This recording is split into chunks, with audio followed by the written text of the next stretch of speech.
Shields up, Ironbreakers, and welcome back to Monster Hunter Wilds. So yesterday we had a great surprise because during PlayStation State of Play we received the 4th trailer for Monster Hunter Wilds, which also revealed the release date as well as a lot of new information, new monsters, the flagship monster. It was absolutely awesome. Now I already have a video breaking down all of the new information that came out yesterday, but naturally I'm going to want to elaborate more on certain things that I missed during that video, a couple of theories that I have and all of that. So there's going to be a whole bunch of more Monster Hunter Wilds videos hitting your feed pretty soon. So if you want to stay up to date, make sure to hit that like button and subscribe with bell notification icon on, because that is apparently the only way that YouTube is going to send you all of my videos to your feed if you are indeed interested in Monster Hunter Wilds. So for today's video though, I wanted to focus on a couple of other things. I wanted to focus on the release date. I wanted to focus on the system specifications, the premium editions of the game and all of that stuff, because pre-orders are available right now. So without any further ado, let's get things started. Release date is February 28th, 2025. So my initial prediction was actually March 21st because I thought that they were going to stretch things out as much as possible, but it looks like the Monster Hunter team is feeling pretty confident about things, and we're going to have to talk about that because these system specs, holy crap, they're looking pretty friggin' beefy.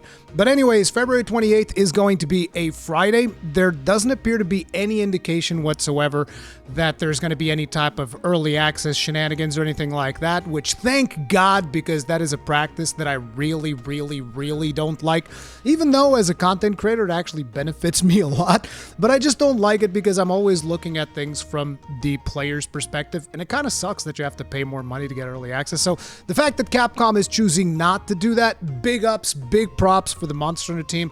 I really appreciate that. So February 28th for everyone worldwide, every platform except Switch, because the game is not going to be available on Switch, but you know, Xbox, PlayStation, and PC available everywhere, which is really good to see. Also, for those of you that aren't aware, this game is going to feature crossplay, so even if you're like indecisive, oh, I don't know if I want to play on PC because I have friends that play on Xbox, none of that matters. Does not matter. You can play on whatever platform you prefer, and you will be able to play with your friends on a different platform. That has already been announced, it's been confirmed, which is a really good thing as far as I'm concerned. So now, let's go ahead and move things right along into the different editions that are going to be available of the game. We can see some really cool art here of Arkveld, which is the flagship monster, Olivia with a hammer, and our hunter using a light bowgun. Pretty wicked looking. I really like the flagship monster. I have a couple of things that I'll want to say about that in future videos. So first things first, pre-order bonuses. There are going to be pre-order bonuses. It is going to be the layered armor for the Guild Knight set as well as the Talisman of Hope charm.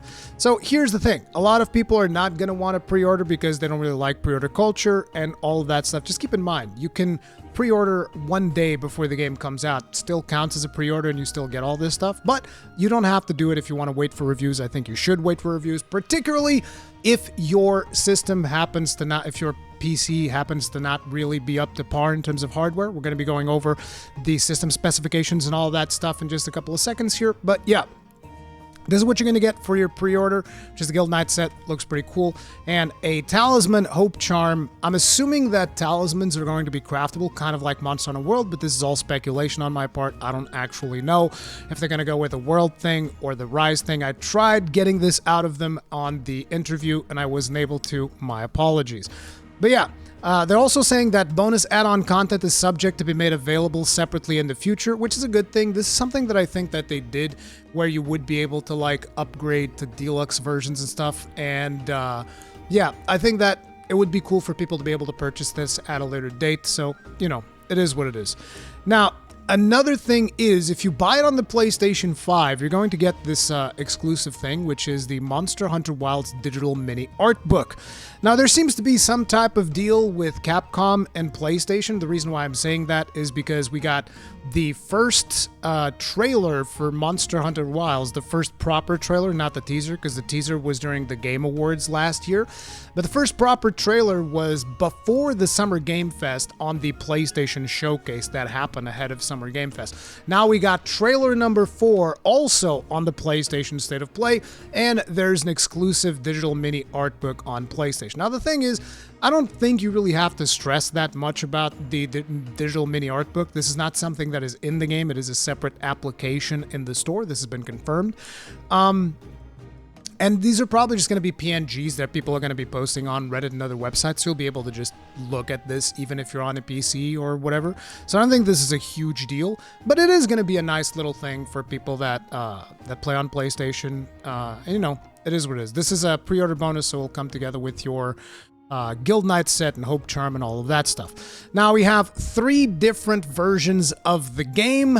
This is also save data bonuses. We already knew about these. If you have the save files for Iceborne and Monster Hunter World, you're going to be getting 2 additional layered armors for your Palico, which is pretty nice. It's a nice little detail, and most of you probably have these. And if you don't, keep in mind, these are on sale right now, like giga cheap on every platform as far as I'm aware. So if you still haven't dived in, I have a video where I talk about, you know, whether or not it's too late for you to join the hunt, and I talk about the advantages of playing World versus playing Rise and all that, so you might want to check that on the channel if you're someone that's just interested in jumping into Monster Hunter Wilds. Now, like I said, there's going to be 3 versions. There's the Standard Edition, which has the base game. Then there's the Deluxe Edition, which has this right here, which is the Deluxe pack. Comes with this layered armor that you see right here. Comes with a new Palico layered armor as well, and Sacred Decorations, which, by the way, confirms Sacred customization. So I'm expecting some really cool event quests that are going to be giving us a lot of really cool customization items for our Sacred. At least that's what I would expect. There's also some new hairstyles. These are not ones that actually interest me, but if there's something that interests you, there's going to be a special Hunter profile nameplate, a couple of unique gestures. This almost looks like he's putting Dango on his sword or whatever. I don't know. Some special makeup and face paint, a pendant. These are things that you attach at the end of your weapon, and then they have like physics on them. There's going to be a set of stickers, and this is what you get with the Deluxe pack. Now, one of the items that actually concerns me a little bit here is this eye patch, because for those that aren't aware, the sealed eye patch is something that's very iconic to Monster Hunter. It's always been available in-game, so I'm expecting that this one's like a special version of the sealed eye patch, and we will still be able to get the sealed eye patch proper as an in-game cosmetic, because again, this is a very iconic piece of armor, and I don't think it would make sense for them to just segregate it into a DLC and not give it to people. So we'll see how that pans out, if that is going to be the case or not, but if this is not available in-game in a different form, I'm going to be very disappointed, because again, it's very iconic. A lot of people know this thing, and you know, a lot of people use it on their layered armored sets. Now, the more expensive version, which is the Premium Deluxe Edition, comes with the base pack, Deluxe pack, and some premium bonuses, as well as 2 packs of cosmetic DLC. We have all of those in here. As you can see, it's the same stuff that you get from... Wait, this is the wrong one. Same stuff that you get from the Deluxe Edition, but then on top of it, you also get some additional stuff for your Hunter profile set in terms of backgrounds, poses, and nameplates. All of these are going to be exclusive. There's also a music track, Proof of a Hero 2025. And then there are some special Wyverian ears that you're going to be able to put on your character. Now, again, Wyverian ears is something that we've usually gotten through event quests. At least I'm pretty sure we've always gotten these through event quests. Now, me personally, I don't really care for elven ears on my Hunter, but I know that a lot of people really dig the whole Wyverian stuff, and they want to have Wyverian ears almost as if they're role-playing as a Wyverian. I know that Kegrin wants that, so I'm hoping there's still an in-game way of getting these, because otherwise it's kind of like a similar situation with the sealed eye patch. These are just very iconic things that the community's kind of gotten used to, but at this point we just don't know enough about what is going to be in the game versus what is going to be cosmetic DLC, so it is what it is. And then this version also includes the first 2 cosmetic DLC packs, which are coming on spring as well as summer. These will probably come around at the same time as new events, new monsters, and stuff that they're going to be adding into the game. It says here that they're going to include layered armor and pendants, perfect for customizing your Hunter. So, interestingly enough, doesn't seem like these are going to have that many stickers, maybe, but I don't know, because they just say layered armor and pendants. But At this point, I don't really know if that is going to be the case or not, but these are the things that you're going to be able to get with your game. Now, just keep in mind, all of these things don't affect gameplay at all.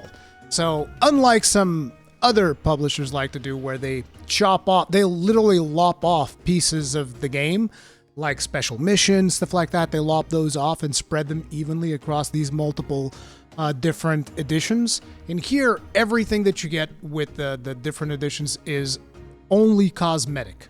So, just keep that in mind, because I know that some people are going to think a certain way about different editions and all of that. Cosmetic DLC is just going to be a part of our lives. Like I said, my biggest concerns about this is the sealed eye patch and the Wyverian ears, and whether or not they're going to be available in-game through event quests in a different way. So that, because again, these are probably two of the most iconic things that I can think of.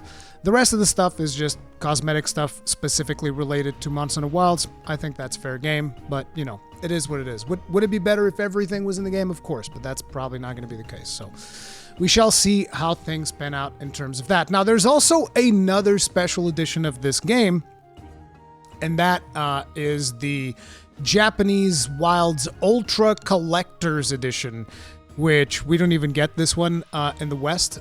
This was posted by Eric's Gaming over on Twitter. You guys should check them out, by the way. They also have a YouTube channel. They're absolutely awesome. They've been here on the channel a bunch of times. 269 in Paradise. They're awesome. But anyway, this edition includes the game for PlayStation 5 as well as a bike, apparently. And it's a bike apparently themed with the colors of Sacred, from what I can tell, because it's got like the purple bits and the greens and the yellows that Sacred also features. It's got like a baby Sacred plushie as well as this little pouch thing, and this is the pouch where you store your secondary weapon in the game, if you've seen gameplay of Monster Hunter Wilds.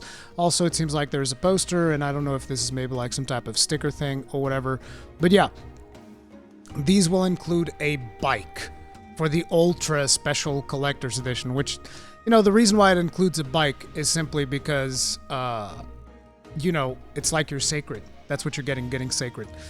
Now, another thing is the system specs. This is where we start seeing a couple of problems. So, number one, on the minimum required system specs are actually not that hefty. I mean, we got a 5600, which is the 5600 XT, which is the equivalent of a GTX 1660. I mean, this thing will damn near run on a toaster. I don't even know how old this hardware is, but it's pretty friggin' old, okay? So, the minimum thing, if you have like a crummier PC or a bit of an outdated system, you'll still be able to play it upscaled 1080p at 30 FPS. They're saying that this is upscaled from native 720 resolution, 30 FPS under the lowest graphics setting. So you're playing in potato mode. You're still going to need 140 gigabytes on an SSD. The reason you're going to need an SSD is because, as I discussed with 269 in Paradise on a podcast, this game is going to feature multiple locales that you can traverse to seamlessly, and you're going to need that type of read-write speed on your drive in order to be able to seamlessly stream all of the data that is going to be needed for that. You're going to need 6 gigabytes of VRAM for your GPU and 16 gigabytes of RAM. So in here, even though I'm not a big fan of like 720p upscaled to 1080p, but then again, these GPUs are so old that it doesn't really surprise me. Like, look, I've seen the game in front of me.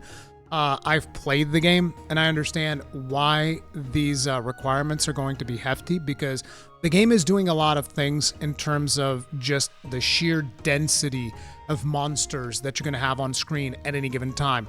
If you go back and you watch like the very first teaser trailer that we got during the Game Awards, you'll kind of get the idea. When you see those big herds of the little dudes with the spikes on their backs, like those are massive herds. And then you're going to think about that with herds of those Shaguma roaming in between, hitting all those things and rendering all that stuff in real time while there's a massive storm happening with lightning crashing and all that stuff. The density is through the roof, which is one of the reasons why people were asking me, Rurikhan, what do you think is going to be like the recommended specs for this game? And I was telling people probably a 4070 or equivalent. And it doesn't seem like I was too far off the mark, because once we swap over here to recommended specs, we're seeing resolution 1080p, full HD, You're going to need an NVIDIA GeForce 2070 Super or a 4060. So again, I still think that with the 4070, you might be able to get like 1440p, which is what I consider to be somewhat standard nowadays, because 4K is still kind of like hard to achieve unless you have really, really beefy hardware. And it's going to be twice as hard to achieve with this game, simply again, because like I said, I've seen the game running in front of me on PS5 dev kits, and the PS5 dev kit was struggling hard. Now, naturally, this was also probably a very old build according to the research that I've done on the subject, but still, the sheer density and interactivity that is in the map, it doesn't surprise me that the hardware requirements are going to be hard to get. Now, I think that pretty soon we're going to be getting the announcement of the 50 series of NVIDIA. So if you're thinking about upgrading right now, I would not recommend it. I don't know exactly the dates and all that. I haven't really kept up to date too much, but I think they're coming up soon. And when those come up, there's probably going to be like shifts in prices and all of that stuff. That might be a better time for you to consider which hardware to invest in. Anyways, in terms of processor, it doesn't seem like they're going too beefy, Intel Core i5s or AMD Ryzen 5, so they're not really going too hefty on the processor requirement, which is an interesting thing because I've seen a lot of people talk about how, oh, it's another Dragon's Dogma 2 situation, but in reality, I don't really agree with that because the bottleneck on Dragon's Dogma was actually the processor. So considering the experience that they have with Dragon's Dogma 2, if they knew that that was going to be a problem in this game as well, because it is using the same engine, it's the RE engine, they would have likely given us heftier processor requirements for optimal specs. Again, I just think that this right here is a case of mob density and the overall interactivity that you get to do in the map, while the maps are also shifting between different weather states and all that stuff. All of that requires a tremendous amount of GPU computational power. So it doesn't surprise me that these are hefty, but holy crap. 6700 XT. The 6700 XT in particular worries me a little bit because I don't know how optimized it's going to be, because if it's going to be running on a 4060, it means they're probably going to be optimizing it for DLSS, but FSR, I don't think you would be asking for a 6700 XT if you're going to be doing FSR on 1080p. So I think that AMD GPUs, which, hi, I am AMD GPU. I think we're gonna be on the struggle bus a little bit. I think I'm gonna be on the struggle bus. Now, I do have a 6900 XT, so I'm a little bit above the recommended specs, but I still would like to play in 4K. I'm probably gonna be upgrading my GPU because I want to bring you guys the best quality footage possible. So I'm probably going to be making some investments around Black Friday or something like that, both for my streaming rig as well as my office PC, so that I can hopefully bring you guys better quality footage. That's going to be the purpose. But yeah, we have 8 gigs of VRAM. Once again, 140 gigabytes of SSD. We talked about why that is the case. And it says here, the game is expected to run 1080p 60 FPS with frame generation enabled under the medium graphics setting. Now, I am not a big fan of frame generation. I know that a lot of people disagree with me on this, but I would really want to see the team optimize the game more. I kind of feel like this hardware should be able to do 1080p without frame generation at 60 FPS and medium graphics. But it's just, frame generation very much depends on your implementation. And often, frame generation is just, it just doesn't look good. It just doesn't look very good. This is my experience with it, but you know, different people are going to think differently about it.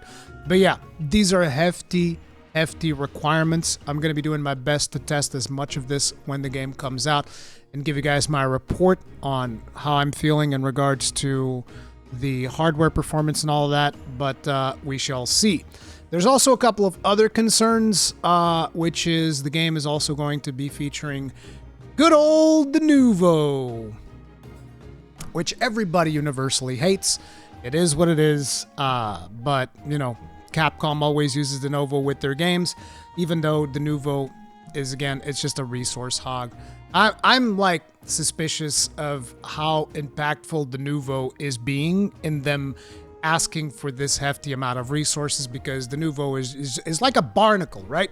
De Nouveau is like a barnacle on a video game. It's just clinging on there, weighing it down like a goddamn boat anchor. A really fat barnacle just clutching off the side of video games. It's an absolute disgusting. If only the Nouveau people could do their DRM non-sensory without completely obliterating a game's frame rate. Wouldn't that be a nice world to live in? But unfortunately, that's not the world we live in today, and these are your minimum and required specs. So if your computer is around these specs or maybe slightly on the lower side of these specs, you would probably do well to wait for reviews, to wait for your Digital Foundry analysis and all of that stuff. That's just the way that these things are. Now, let's talk about the prices. We are looking at $69.99 euros. If you go into US dollars, it's pretty much the same price, and usually Steam does, most people in different regions, they'll know the conversions that you get. It's not super easy pulling up these different values and whatnot when it comes to Steam. I was trying to do it. It was being too annoying, but basically on the US, this translates 1-to-1 in dollars, except in here it already includes tax. So you got 69, you got 89, and you got 109 on the Premium Deluxe Edition. Now, with these things, keep in mind, the Premium Deluxe Edition includes 2 DLC packs that we still don't know what they are. You got to remember that you can just purchase these DLC packs later. You don't have to get the Premium Deluxe Edition. There is, however, a special item like the ears. Where is it? These Wyverian ears and a couple of hunter profile things. These are the more unique things. But I still believe that they'll probably just sell these at a later date as cosmetic DLC. So, don't get the Premium Deluxe Edition unless you absolutely are comfortable with spending that amount of money. The Deluxe Edition is also whatever. I would probably just get the standard version. I wouldn't worry too much about Deluxe and Premium Deluxe because, like I said, there's nothing in here that affects gameplay. It's all cosmetic stuff. Okay? So yeah, those are the prices on Steam. And then I went and I looked at console prices because console prices vary a little bit more wildly in terms of your regions and stuff like that. So to give you guys an idea, because I understand that probably a lot of people in the US don't even know this, but in the US it looks like it's 1-to-1 with your Steam version. Obviously none of these prices includes tax. But then when we look at Canadian dollars, we got 96, 124, 152. I don't know what is the conversion rate of dollars to Canadian dollars, but I believe that the dollar is stronger than Canadian dollars, so this kind of makes sense. And then once we look at Australian dollars, things really go out of whack. 114.95. Is the Australian dollar that bad? What is going on? It's almost 200 Australian dollars. What the hell is the conversion rate? This is insane. Let me see here. $1 US to $1 Australian dollar. Let me actually get... I probably have this value here from the PlayStation 4 Pro. So let's just see. How much is this in Australian dollars? 1.4? Man, you guys are getting taxed hardcore. PlayStation is giving you guys the premium treatment when it comes to taxing. By the way, all of these values are 1-to-1 with the Xbox versions of the game because I checked that ahead of time. I'm just showing the PlayStation because the PlayStation version shows all 3 values, displayed like this, whereas the Xbox, there's a drop-down menu you have to go through. But yeah, so these are prices for the States, for Canada, for Australia. Now let's take a walk over here to Europe, where it goes to 80 euros. You are paying that console premium tax, baby, right there. 10 extra euros. That's usually the way that it goes. This is standard practice. It was the same thing for pretty much all of the other games. So yeah, pretty friggin' expensive stuff. Although it feels like you get a bit of a bigger markup, but no, it's the 20 markup. Yep, it is what it is. Boom. So that's in euros, and then in British pounds, £65 for the base version, £80 for the deluxe edition, and £100 for premium deluxe. But anyways, that's all of the prices, all of the system specs, chat, as well as release date, and all of that good stuff. What are your thoughts on all of this? Let me know in the comment section down below. And like I said, there's going to be more Monster Hunter Wilds videos hitting the channel pretty soon. So make sure to subscribe, hit the bell notification icon, and hit the like button. Thank you very much for watching. See you guys in the next one. Stay strong, stay safe. Peace out.